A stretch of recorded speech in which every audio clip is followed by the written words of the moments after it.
welcome to the Christian News Service of Safira FM. Today is Sunday, September 24th. We invite you to listen to news from our country and around the world. The Sunday teaching at the Old Catholic Parish of Paul of Tarsus in Warsaw focuses on the topic of addictions and modern-day slavery. The teaching draws attention to the dangers of falling into slavery and addiction. The Bible emphasizes the value of love, honesty, and equality in human relations, regardless of origin or social status. Given the modern challenges of slavery and inequality, there's encouragement for individual and collective involvement in building a more just society based on biblical values. During the Third Mediterranean meeting in Marseille, Pope Francis emphasized the importance of solidarity and the culture of encounters. He pointed to Marseille as a symbol of the coexistence of different cultures. He encouraged the integration of migrants, combating exploitation, and promoting peace. Addressing global challenges, he appealed for the care of human life and the observance of Christian values. French President Emmanuel Macron faced criticism from left-wing parliamentarians for participating in worship with the Pope in Marseille, which opponents believe violates the principle of secularism. The Élysée Palace stressed that the 1905 law does not exclude such relations between the government and religious groups. Archbishop Gadecki criticized some of the Pope's words, decisions, and actions from the Vatican, suggesting they may be detrimental to the Church. He expressed concerns about the Vatican's political vision and criticized the internal church relations in Germany. Father Witold Augustin points out that it's essential to remember the fundamental role of the Pope in the Roman Catholic Church, as indicated by Jesus' words to Peter in the Gospel of Matthew, and Paul's teaching in the letter to the Romans.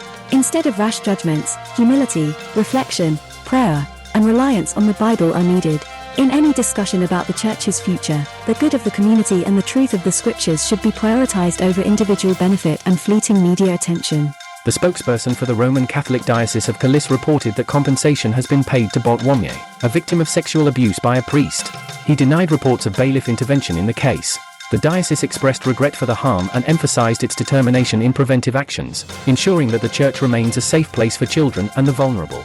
In 1864, when the Herald of Truth began its activities in Elkhart, no one expected the significant impact Mennonite Press would have on the community. Today, after 3 years of Anabaptist World's existence, it answers the question of whether we need a modern religious platform online. The answer is a resounding yes. In a constantly changing world, it's crucial to inform, inspire, and unite Mennonites. The Anabaptist World is not only a place for the community but also a reliable source of information that does not shy away from challenging topics. Is there a need for such a press?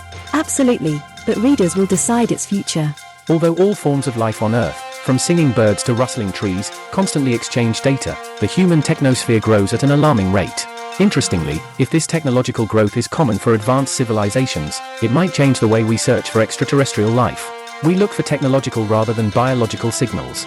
But more importantly, how will this dynamic growth affect our planet? Are we ready for the consequences of our dominant technosphere? It's time to reflect on our impact on the planet we call home.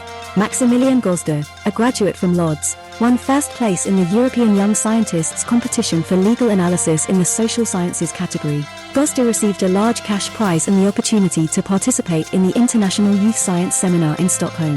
His work focuses on criminal law, proposing changes that, he argues, could enhance the justice system's effectiveness. Another Pole, Szymon Pilecki, was also awarded.